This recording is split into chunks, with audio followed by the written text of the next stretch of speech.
Alrighty, welcome back everybody to this week's episode of the Taking a Breath podcast. I'm Parker and I'm excited today because it's going to look a little bit different from what I'm normally doing in terms of guest interviews. I've gotten to interview over 30 amazing guests this year. Highly recommend checking out if it's your first time some of my guest conversations. But today's conversation, it's going to be a little bit different. It's going to be specifically a little bit of a reflection. I feel like the end of the year is this perfect set-aside time where you can look back on everything that's happened. You can be thinking about the wins, the losses, and the learnings. And for me, this episode is just going to be a little bit of a reflection time. And before we jump into it, I want to make sure that everybody knows for our 16 to 24-year-old audience that we have a community group where on a weekly basis you can jump on Zoom and in the comfort of your own home meet other 16 to 24-year-olds, other students, other high schoolers, college students, and learn a lot. We do networking sessions, we do socials, we do guests with the Q&A with the guests that I've had on the show. So definitely would love to see you there. All you have to do to access that is go to flow.page/Parker Mays. You can visit that through the link in my bio on Instagram at Taking a Breath Podcast. So check it out there, and then let's jump in.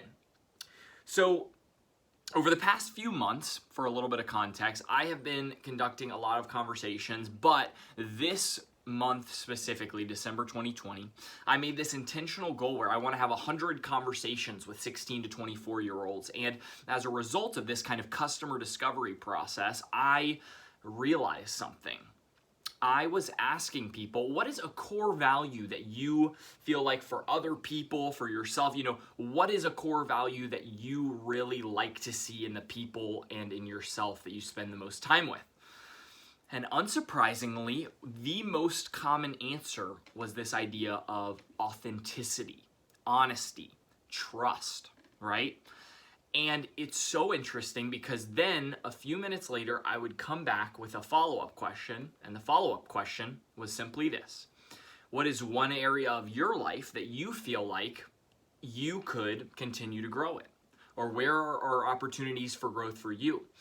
And in a large majority, not all, but in a large majority of cases, it was, I feel like I need to be more authentic, more trustworthy, more authentically able to connect with people, more genuinely interested in people. And so this was a very interesting chance for me to see where this gap is between interest and where we would want to be. And so for me, the biggest thing was, okay, I'm thinking about this for myself, right? And I think I struggle with this just as much as any other person. And one of the biggest things is I feel that I fail to share my struggles, right? And so one of the things that I have kind of been thinking through is, okay, where are the opportunities for me to be a little bit more authentic? And this is one that I really, really identified.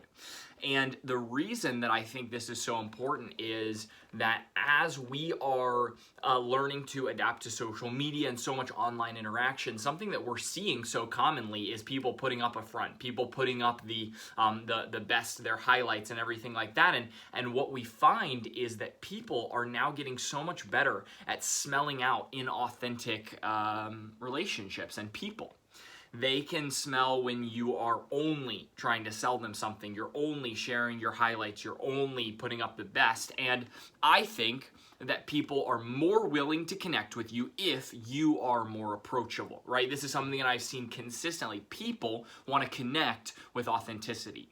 And so for me, the reason that I think this is so important and something that's such a big end of year reflection for me is, okay, a lot of what I have been able to share this year has been good things as a result of the podcasts and work and different things that I've been able to do, but where are the gaps? Where can I share my struggles?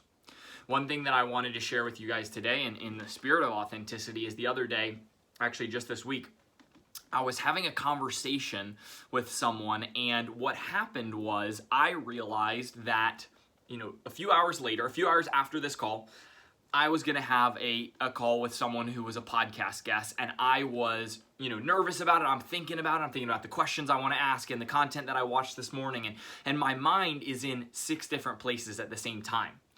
And what I'm thinking about as I'm engaging with this person, right? I'm on a call engaging, but my mind is engaging with their content and this other person and these other things that I'm thinking about.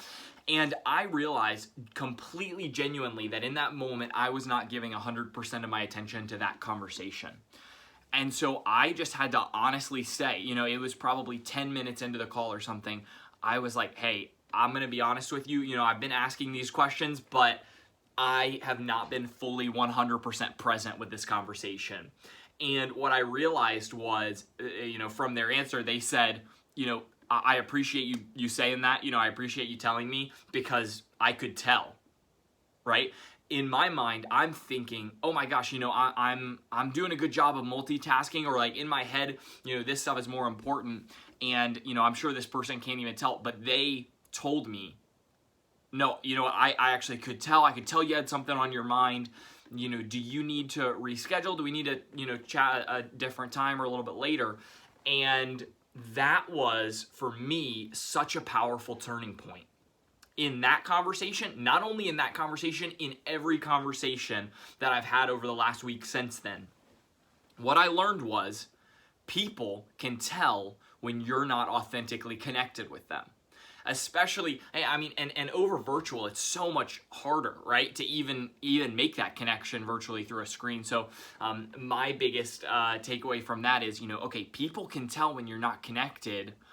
How can I make an effort to, in every conversation that I have, make sure that I have 100% of my focus on this one person? And so as a result of that, going into the day first, at the very beginning of the day, I'm thinking, okay, what are the things that I need to do to prepare? What can I go ahead and get knocked out so that it's not something that's weighing down my thoughts and weighing me down as I'm going through other conversations? How can I get the most important things done, or make sure that I'm prepared enough that I don't feel this complete distraction throughout the day? And so that's something that has been a huge takeaway. So the first thing, and I just did it, right? My first point on power of authenticity is share your struggle, right?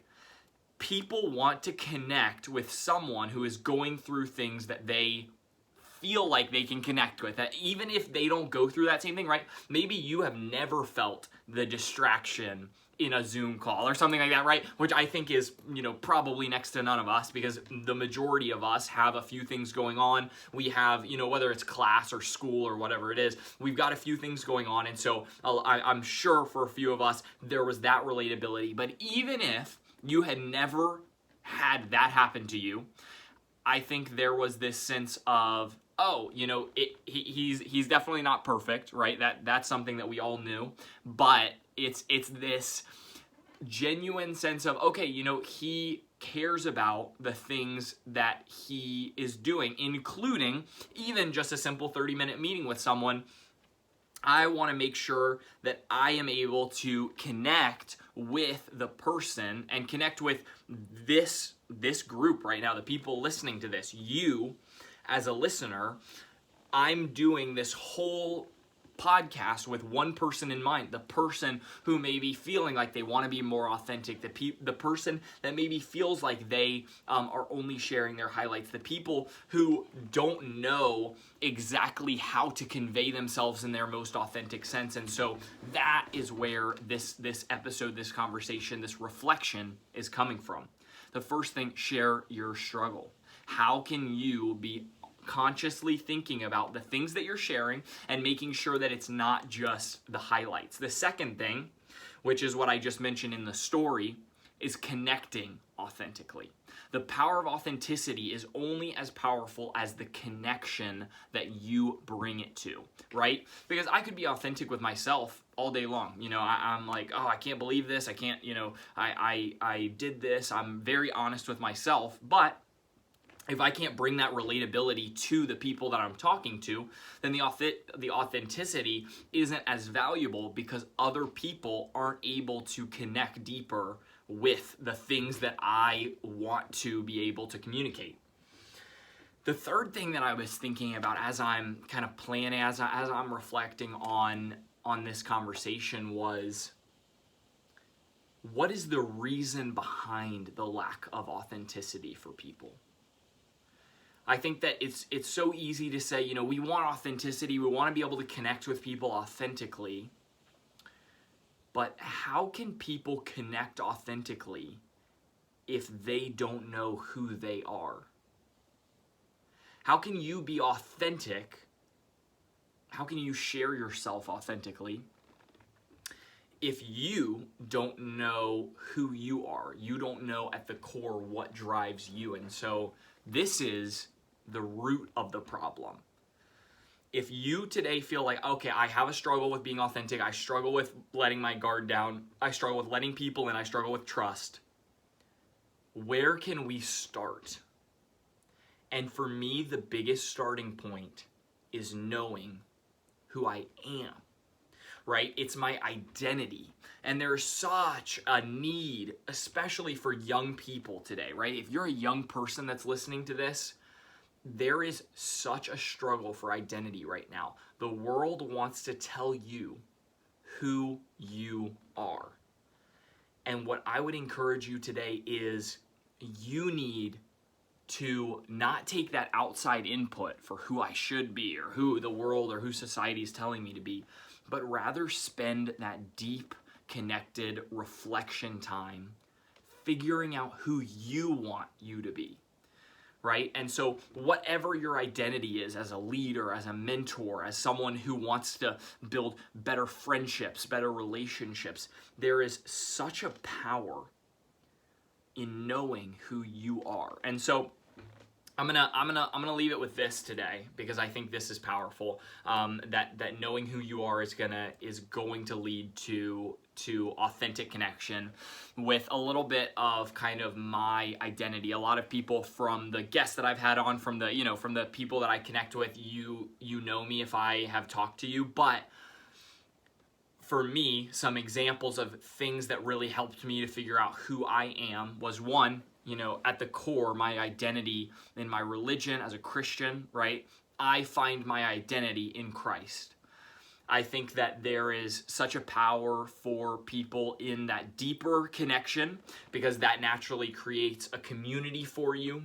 It creates that moral compass. It creates the reason behind what you do.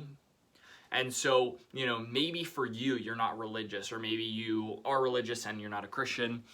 It's about knowing at your core what is the reason you're doing what you're doing, right? And so for me, knowing that I want to empower young leaders to take action on their goals, right? How are the things that I'm doing aligning with that mission?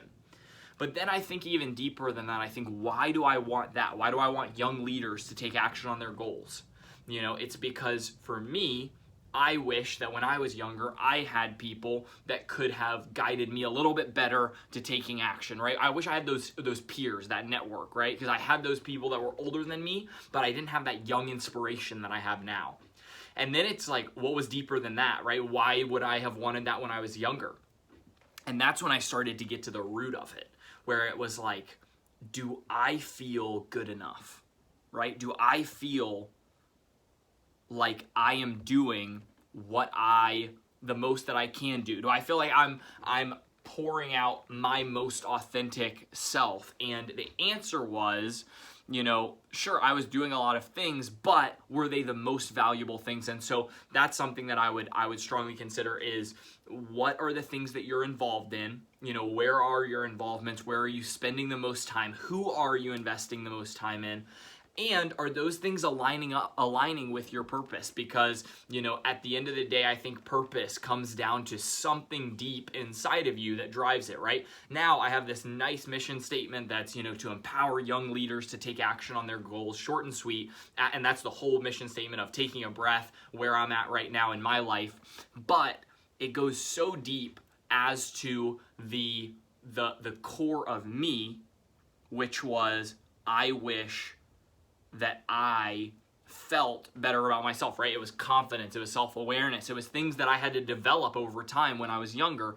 But I wish I had those things. I wish I had these types of people in my life, you know, the guys that are the guys and girls that are a part of the community, the guys and girls that I'm talking to on a weekly basis. It's just the people that are in your life are so powerful.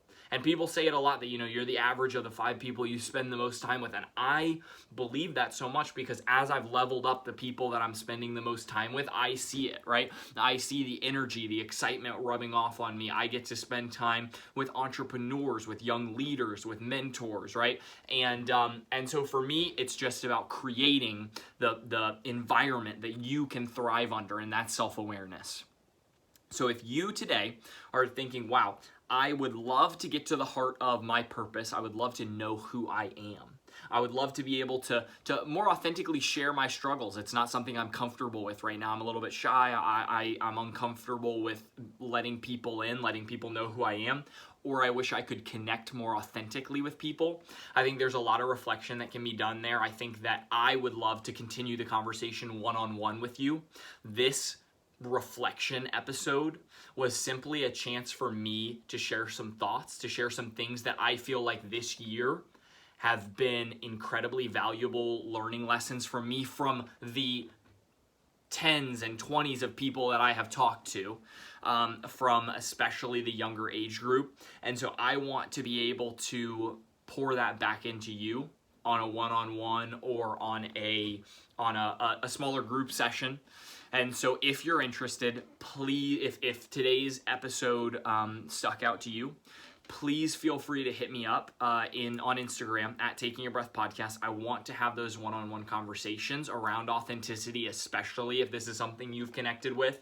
And then, you know, stay engaged with me. Stay connected with the podcast, stay connected with Instagram, and if you are a young leader, get connected with the community because I think there is a lot of value there. In 2021, I'm going to be launching some accountability groups that are going to be run for 3 weeks at a time. And so if you're interested in something like that, DM me for more info. Accountability group, community, podcast. I want to stay connected with you. I want to thank all of you for your dedicated participation in the podcast this year. I feel like as a result of 7 months of podcasting, it's not just something that I'm doing for me, but it's a way that I want to have an impact on more people. So please feel free, if this episode was valuable to you, feel free to share it. Feel free to share it with a friend. And of course, as always, I'm looking forward to another great guest episode. I've got amazing guests lined up for the rest of December and January, but wanted to take this time to share some authenticity with you guys today. Looking forward to seeing you again next week. Have a great week.